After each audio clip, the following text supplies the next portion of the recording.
Hi everyone. तो आज के इस वीडियो में हम एक स्विंग ट्रेडिंग स्ट्रैटेजी कवर करने वाले हैं। एंड ये मेरे पीछे का चार्ट देख के घबरा मत जाना, ये थोड़ी एडवांस स्ट्रैटेजी है। तो मैं बस ये रिक्वेस्ट करूंगा कि इसे अगर दोबारा देखना पड़े इस वीडियो को तो शर्माना मत, एक और बार देखना। एंड ये थोड़ी एडवांस स्ट्रैटेजी है तो हम थोड़ा इन डेप्थ कवर करने की कोशिश करेंगे इसे। तो आज के इस वीडियो में हम ऑप्शंस के थ्रू स्विंग ट्रेडिंग कवर करने वाले हैं। तो ऑप्शंस का एक एडवांटेज हम सभी को पता है कि हम कम पैसे में एक थोड़ी बड़ी पोजीशन क्रिएट कर सकते हैं। एंड अगर अपना रिस्क कंट्रोल में रखें तो हम एक बहुत अच्छा टर्नओवर अपना पोर्टफोलियो में जनरेट कर सकते हैं, एक थोड़ा सा हेल्दी लेवरेज क्रिएट कर सकते हैं हम हमारे पोर्टफोलियो में। तो आज हम भरत सर के साथ हैं। Hello sir. तो ये मेरे को चार्ट देख के ही इतना कॉम्प्लेक्स लग रहा है, तो प्लीज थोड़ा सा ब्रेक डाउन करिए मेरे लिए और हमारी ऑडियंस के लिए। तो कॉम्प्लेक्स कुछ नहीं है। ये देखने में कॉम्प्लेक्स लग रहा है लेकिन इसकी एप्लीकेशन बहुत इजी है। तो चीज़ मैंने ज़्यादा लगाई है इसीलिए क्योंकि ऑप्शंस जब हम ट्रेड करते हैं ना, और जैसे जब ऑप्शन लॉन्ग ट्रेड करते हैं, हम ऑप्शन लॉन्ग की बात कर रहे हैं, बाइंग की बात कर रहे हैं, तो ऑप्शन बाइंग की जो नॉर्मल प्रोबेबिलिटी होती है ना, जो अपने फेवर में, वो हमेशा कम होती है। बिल्कुल। तो जैसे कि अगर मैं इसको स्विंग ट्रेड में करूं या नॉर्मल फ्यूचर्स में करूं, तो प्रोबेबिलिटी हम ये बोल सकते हैं कि भाई 50-50 या 65-40 के आसपास होती है। लेकिन जब हम ऑप्शंस की बात करते हैं और खासकर ऑप्शन बाइंग की, तो प्रोबेबिलिटी थोड़ी सी नीचे हो जाती है, जो कि करीबन 30-40 के पास आ जाती है। तो अगर हम उस प्रोबेबिलिटी को थोड़ा सा अच्छा करने के लिए, प्रोबेबिलिटी को बेटर करने के लिए अगर कुछ एडिशनल इंडिकेटर्स का इस्तेमाल करते हैं, तो प्रोबेबिलिटी थोड़ी सी ऊपर होके करीबन 50-50 के आसपास आ जाती है। तो इसीलिए थोड़ा सा ज़्यादा हम लोगों को, जैसे मैं कहूँ, ताम झाम करना पड़ता है ऑप्शन के ट्रेडिंग में, जब बाइंग करते हैं स्पेशली। तो ये ऐसे कुछ कॉम्प्लेक्स इंडिकेटर्स नहीं है। ये बॉलिंजर बैंड मैंने लगाए हैं, ये RSI लगाई है, और नीचे ये बॉलिंजर बैंड विड्थ लगाया है। तो अगर आप बॉलिंजर बैंड की सेटिंग देखोगे, तो पहला जो बॉलिंजर बैंड लगाया है वो डिफॉल्ट सेटिंग में 20 पीरियड और 2 पीरियड जो आता है। तो दूसरी जो बॉलिंजर बैंड लगाए हैं उसकी सेटिंग थोड़ी सी चेंज है। यहाँ पर हम लोगों ने जो स्टैंडर्ड डिविएशन मल्टीप्लायर है उसको 1 पीरियड कर दिया है। तो ये चेंजेस हुए एक। दूसरा एक और चेंज हुआ है RSI पे। तो RSI हम लोगों ने क्या किया, 14 पीरियड ही लिया है, लेकिन यहाँ पर जो लेवल है वो हम लोगों ने एक फ्लैट लेवल रखा है 50 का। राइट, तो कोई 60-40 नहीं, कोई 70-80 नहीं, 50 का लेवल, जो कि एक न्यूट्रल लेवल माना जाता है बुल्स और बेयर्स के बीच में। ये नीचे वाला बैंडविड्थ इंडिकेटर है। तो बैंडविड्थ इंडिकेटर क्या होता है? जनरली ये बताता है कि ये जो बैंड हैं वो एक दूसरे से कितने दूर है। तो आप यहाँ पर अगर देखो, ये बैंड और ये बैंड के बीच में जो डिफरेंस है वो बहुत ज्यादा है। तो ये बैंडविड्थ है ना, जितना ज्यादा डिफरेंस होगा ये उतने ऊपर की तरफ रहेगा। और आप यहाँ पर देखो, ये जो डिफरेंस है बैंड्स के बीच में वो बहुत कम है, नैरो डिफरेंस। देखिए बहुत कम है डिफरेंस, राइट, बैंड नैरोज है। तो ये जो बैंडविड्थ है ये लो रीडिंग दिखाएगा। तो ये बैंडविड्थ का होता है फंक्शन, जो आपको बेटर अंडरस्टैंडिंग दे देता है एक तरह से। अगर आप चार्ट्स को देखकर समझ ना पाओ या कोई कंफ्यूजन हो, तो बैंडविड्थ को देखने से पता चल जाता है। तो ये बैंडविड्थ की सेटिंग भी थोड़ी सी हम लोगों ने चेंज करी है। 20 पीरियड लेंथ है जो नॉर्मल है, लेकिन यहाँ पर जो स्टैंडर्ड डिविएशन है 1.5 हम लोगों ने कर दिया है। ओके सर, इसका कोई स्पेसिफिक कारण?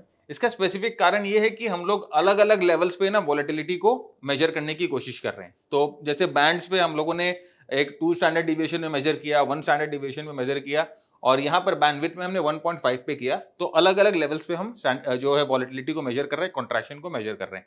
तो इससे ऐसा होगा कि जब हमें मल्टीपल कॉन्ट्रैक्शंस मिलेंगे अलग अलग डेविएशंस पे, तभी हम ट्रेड करेंगे। तो ये थोड़ी सी हमारी प्रोबेबिलिटी बढ़ा देता है। तो ये चार्ट का सेटअप है और बहुत सिंपल सेटअप है। जैसे मैंने आपको बताया कि सेटअप जो है उसे देखने में कॉम्प्लेक्स लग रहा है, लेकिन एप्लीकेशन बहुत सिंपल है। नेक्स्ट अब आती है कि इसको ट्रेड कैसे करें। ट्रेडिंग के लिए मैं आपको 2 तरीके बताऊंगा। एक तरीका जो होगा जो थोड़ा सा एग्रेसिव तरीका होगा, और दूसरा तरीका होगा जो कंजर्वेटिव होगा। तो पहले हम एग्रेसिव तरीके की बात करते हैं, उसके बाद हम कंजर्वेटिव में आएंगे, क्योंकि उसमें सिर्फ एक ही एनहेंसमेंट है। तो यहां पर हम लोगों को क्या करना है, सबसे पहले हम लोगों को एक ऐसा एरिया ढूंढना है जहां पर बैंड्स जो है वो कॉन्ट्रैक्टेड हो, राइट। तो अगर आप यहां पर देखो, ये एरिया में अगर आप देखो, तो बैंड्स जो है कॉन्ट्रैक्ट हो रहे हैं, राइट। तो सब कॉन्ट्रैक्शन का मतलब होता है कि यहां से प्राइस जो है वो अब एक्सपैंड करेगी। जैसे कि मार्केट में वोलेटिलिटी की साइकिल्स होती हैं, जो कि कॉन्ट्रैक्शन की साइकिल होती है, एक्सपेंशन की साइकिल होती है, कॉन्ट्रैक्शन एक्सपेंशन की साइकिल होती है। इसकी चर्चा मैंने बहुत बार करी है। तो जब कॉन्ट्रैक्शन होता है ना, उसके बाद कॉन्ट्रैक्शन खत्म होने के बाद प्राइस एक्सपैंड करता है। तो हमें अंदाजा होता है कि अगर एक बार प्राइस कॉन्ट्रैक्ट करेगी तो इसके बाद प्राइस एक्सपैंड करेगी। तो पहले हम एंट्री करने की कोशिश करेंगे उन्हीं जगह पर जहां पर प्राइस कॉन्ट्रैक्ट कर रही है। तो हमारा पहला काम है कि हमें कॉन्ट्रैक्शन ढूंढना है। तो कॉन्ट्रैक्शन या तो आप यहां पर बैंड पे देख के ढूंढेंगे, आपको अगर बेटर समझना है कि कॉन्ट्रैक्शन क्या है तो नीचे बैंड पे आ जाइए, और बैंड पे अगर आप देखोगे यहां पर ये बैंडविड्थ में जहां पर इस तरह से नीचे की तरफ कप बन रहे हैं वहां पर वो ये कॉन्ट्रैक्शन हो रहा है। प्लस ये कप जितने जो है जीरो के बगल में होंगे उतना स्ट्रॉन्ग कंप्रेशन माना जाता है, इतना स्ट्रॉन्ग कॉन्ट्रैक्शन माना जाता है। जैसे कि अगर आप यहां पर देखो ये वाला जो कॉन्ट्रैक्शन है वो ज्यादा स्ट्रॉन्ग था, प्राइस ज्यादा कंप्रेस थी, इसीलिए ये इससे नीचे था, राइट। तो ये पहले ट्रेडिंग जोन हमें ढूंढना है। कौन सा जोन है ट्रेडिंग का? वो है कंप्रेशन जोन। नेक्स्ट इस जोन पे हम लोगों को अपना सपोर्ट रेजिस्टेंस बनाना है। या तो आप इसको ट्रेंड लाइन से बना लो या आप इसमें हॉरिजॉन्टल सपोर्ट बना लो, व्हाटएवर यू वांट, जो आपको सुविधा है। तो हमने यहाँ पर एक देखा कि एक इंपॉर्टेंट सपोर्ट लेवल भी यहाँ पर है, और यहां से अब हम लोगों को ट्रेड, अब सपोर्ट टूटेगा तो हम ट्रेड लेंगे। ट्रेड लेने के लिए दो तरह से ट्रेड ले सकते हैं। पहला हम देखेंगे कि जो प्राइस है वो, अगर हमें पुट खरीदना है, मतलब अगर हमें डाउन का ट्रेड लेना है, तो हमें यह देखना है कि प्राइस जो है वो बॉलिंजर बैंड को ऊपर की तरफ पंचर करे। यहां पर देखिए ऊपर वाले बैंड को पंचर करती है और फिर इस बैंड के नीचे बंद होती है। मतलब पंचर करके बैंड के अंदर बंद होनी चाहिए। तो इसका मतलब यह है कि प्राइस ने एक वॉलेटिलिटी ब्रेकआउट करने की कोशिश करी बट इट फेल्ड, और उसके बाद यहां पर प्राइस जो है वापस बैंड के अंदर आ गई।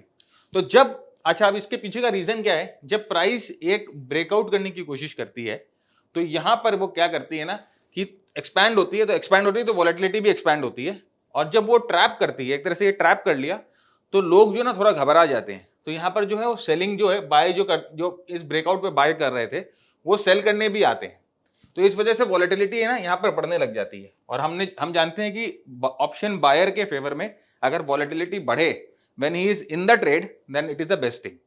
तो यहां पर देखिए ये जैसे कैंडल हम लोगों को ये दिखी, पंचर कर रहा है, वापस नीचे आया। अब यही कैंडल हम लोगों का सिग्नल कैंडल हो गया। अब नेक्स्ट डे ये हम 1 घंटे के चार्ट पे देख रहे हैं, आप इसे डेली चार्ट पे भी यूज कर सकते हो। तो ये ऑप्टिमम काम आपका आर्ली चार्ट पे, डेली चार्ट पे ही करेगा, तो आप उसको आर्ली चार्ट, डेली चार्ट पे ही यूज करिए। तो यहां पर देखिए अब सीधी सीधी बात कि इसके नीचे नेक्स्ट डे हम लोग अपना पुट बाय कर लेंगे। कौन सा पुट बाय करेंगे? आइदर एट द मनी या इन द मनी, ठीक है। और स्टॉप लॉस हमारा इस बार के जो कैंडल पंचर करता है उसके थोड़ा सा ऊपर हमारा एसएल लगेगा। सर यहाँ से अगर देखूं तो एसएल काफी बड़ा नहीं हो जाएगा? एसएल बड़ा हो जाएगा, लेकिन इसका ये आपको ये पर्टिकुलर केस लग रहा है, लेकिन हम यहाँ पर देखेंगे कि कहीं दूसरी जगह भी हो सकता है छोटा बार हमें मिले। और एसएल अगर बड़ा भी होता है तो जैसे मैंने कहा ना कि मैं आपको एक एग्रेसिव एंट्री भी बताऊंगा, तो उसमें क्या होगा कि एसएल अपना कंट्रोल में आ जाएगा। ये थोड़ा सा कंजर्वेटिव है क्योंकि हम कंफर्मेशन मांग रहे हैं कि भाई यहाँ पर ये पूरा ये बार जो है वो एक्चुअल में ट्रैप कर रहा है। कंफर्मेशन कब मिलेगी? नेक्स्ट घंटे में मिलेगी। तो अगर आप कोई चीज कंफर्म मांगते हो ना तो उसका एक्स्ट्रा पैसा देना पड़ता है। आप कोई काम भी कराते हो किसी से, तो अगर आप उसको बोलोगे नहीं मेरे को कंफर्म चाहिए ये काम, तो वो आपको क्या बोलेगा? अच्छा 5,000 रुपये दो एक्स्ट्रा, मैं कंफर्म कर देता हूँ, राइट। तो वैसे ही कंफर्मेशन का मार्केट भी एक्स्ट्रा चार्ज करता है। तो ये कंफर्मेशन अगर आपको चाहिए तो ये एक्स्ट्रा चार्ज करेगा। उसके बाद अपने यहाँ पर आप जो है आप पुट खरीद लो, और इसको आप कब तक ट्रेल कर सकते हो? जब तक देखिए प्राइस जो है ये दोनों बैंड्स के बीच में रहती है। प्राइस जब तक दोनों बैंड्स के बीच में रहती है आप अपने ट्रेड में रह सकते हो। जैसे ही प्राइस पहले बैंड के अंदर जाकर बंद होना शुरू कर देती है आप अपना एग्जिट कर जाओ ट्रेड को, राइट। तो आपने ये मूव जो है वो पकड़ ली। तो ये हो गई थोड़ी कंजर्वेटिव अप्रोच। अब दूसरा तरीका ये है कि हम जो है कैंडल बंद होने का वेट करें ही नहीं। ओके, ये पंचर किया ऊपर के तरफ, 1 घंटे का चार्ट है, जैसे ही पंचर करके वापस बैंड के अंदर आया आप अपना ट्रेड ले लो। यू बाय पी और इसके थोड़ा सा ऊपर अपना एसएल लगा दो। तो अब आपका एसएल छोटा हो गया क्योंकि अब आपने कंफर्म्ड एंट्री नहीं ली, तो फिर आपको उतना एक्स्ट्रा कंफर्मेशन का पैसा नहीं देना पड़ रहा है मार्केट को, राइट। तो इससे क्या होगा कि आप रिस्क ज्यादा लोगे तो भाई आपका रिवॉर्ड का जो प्रोबेबिलिटी है वो भी ज्यादा होगा। तो ये एक तरीका है इसको ट्रेड करने का। नेक्स्ट, यहां पर हम लोगों ने आरएसआई क्यों लगाया है? आरएसआई इसीलिए लगाया है कि यहां पर एक और हम लोग लेयर ऑफ कंफर्मेशन डाल रहे हैं।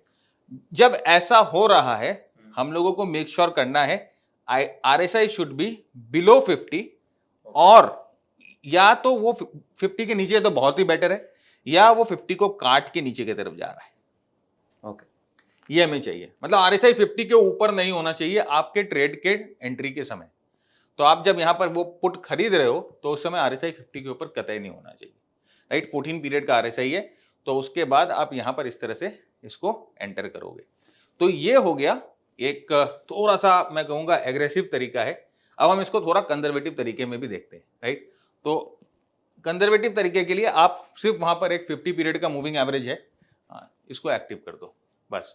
अब आप देखो हम लोगों ने यहां पर एक 50 पीरियड का मूविंग एवरेज लगा दिया है। अब यहां पर कंजर्वेटिव कैसे हुआ कि अब अगर 50 पीरियड का मूविंग एवरेज हम लोगों ने लगा दिया है, तो जब हम लोगों ने मूविंग एवरेज के बारे में ऑडियंस से चर्चा करी थी उस समय हमने बोला था कि 50 पीरियड जो होता है वो एक मीडियन होता है मूविंग एवरेज। 1020 बहुत फास्ट होता है, 200 बहुत स्लो होता है, 50 period is the optimum moving average. तो यहां पर हम क्या करेंगे कि लॉन्ग ओनली ट्रेड अगर हम लेंगे जब प्राइस 50 डे के ऊपर हो या 50 पीरियड के ऊपर हो, अगर आवरली देख रहे हैं तो 50 घंटे का होगा, डेली देख रहे हैं तो 50 डे का होगा। तो लॉन्ग ओनली ट्रेड हम कब लेंगे, जब प्राइस जो है 50 डे मूविंग एवरेज के ऊपर हो। ओनली शॉर्ट ट्रेड यानी कि we will buy put, this zone is for put buying and this zone is for call buying, right. तो ये इस तरह से अगर आप करोगे तो अगेन आप एक प्रोबेबिलिटी की लेयर ऐड कर रहे हो। इससे नुकसान क्या होगा, नुकसान ये होगा कि नंबर ऑफ ट्रेड जो है वो आपको कम मिलेंगे, राइट। आपको बहुत कम नंबर ऑफ ट्रेड्स मिलेंगे। अच्छा यहां पर देखिए एक बहुत इंटरेस्टिंग सिचुएशन जो है वो बन रही है, लेकिन बात ऐसा है कि ये डेटा हमारे पास नहीं है, but this is a ready trade. आप एनालिसिस कर सकते हो क्यों रेडी ट्रेड है ये। सर एक तो बैंड कॉन्ट्रैक्ट कर रहा है, राइट। RSI चांसेस है कि 50 के नीचे क्रॉस पड़ जाए, एंड MA के जस्ट ऊपर आया है। रॉन्ग बोल दिया आपने। कौन सा वाला? देखिए इसको चले बात करते हैं। देखिए यहां पर कॉल बाइंग का अपॉर्चुनिटी मिल रहा है ना। तो अब RSI ऑलरेडी 50 के ऊपर है। अच्छा कि यहाँ से और ऊपर जा सकता है। हाँ हाँ, उल्टा देखना है। राइट। तो बैंड कॉन्ट्रैक्टेड है और ये कॉन्ट्रैक्शन बहुत सॉलिड है। आप देखिए ऑलमोस्ट 0.01%, मतलब कि बहुत बहुत सॉलिड कॉन्ट्रैक्शन, बस यहां से कुछ ना कुछ फुटने वाला है जोर से। ओके, तो अब इसकी जो प्रोबेबिलिटी है वो ऊपर जाने की ज्यादा है, क्योंकि RSI ऑलमोस्ट 50 के ऊपर है, बैंड कॉन्ट्रैक्टेड है, मोस्ट इंपॉर्टेंटली ये जो है 50 पीरियड के ऊपर है। तो अब अगर हमें जब ये नेक्स्ट दिन प्राइस खुलता है या तो सीधा इसके ऊपर चले जाए तो बहुत बेटर, और अगर ये ट्रैप करके जाता है तो that will be the best case scenario. अगर समझिए प्राइस खुलती है मंडे को, ऐसे नीचे आती है और फिर यहां से ऊपर जाती है, तो इसने पंचर भी कर दिया, और ये जो होगा वो बेस्ट केस सिनेरियो होगा।